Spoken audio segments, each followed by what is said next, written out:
Well, outside of Cincinnati here,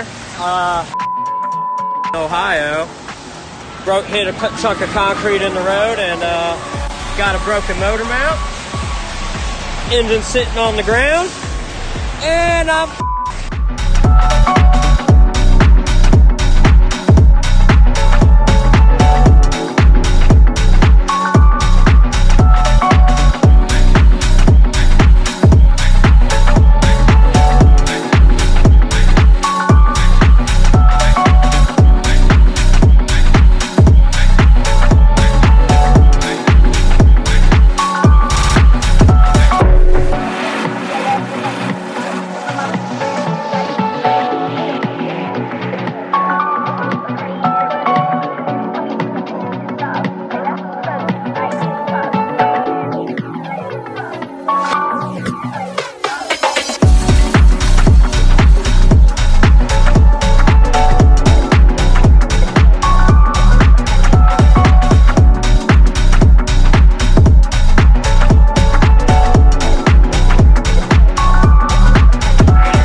Sounds nice and healthy.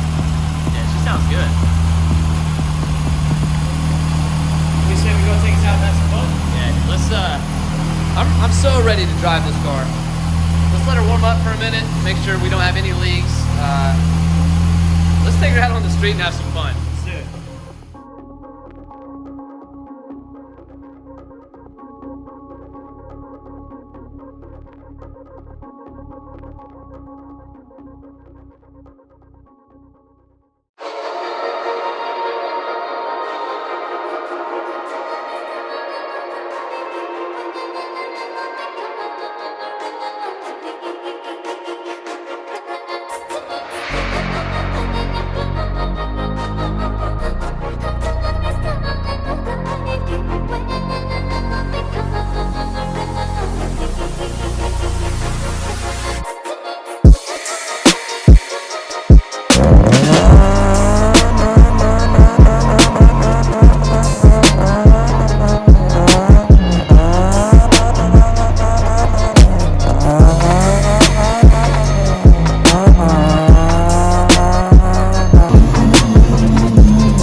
What's up guys, Gavin here with MPC Motorsport. I'm the videographer and editor for them. If you like what you saw, go ahead and drop a like below. Hit the subscribe button and the bell notification. You'll get notified whenever you upload next. We've got a lot more plans for Nate's car, but for the time being, we're going to focus on some other projects. We've got a 1J going into one of our friends' cars soon, so that's going to be up next. And you'll probably be seeing a lot of my EG hatch here in the near future. Stay tuned.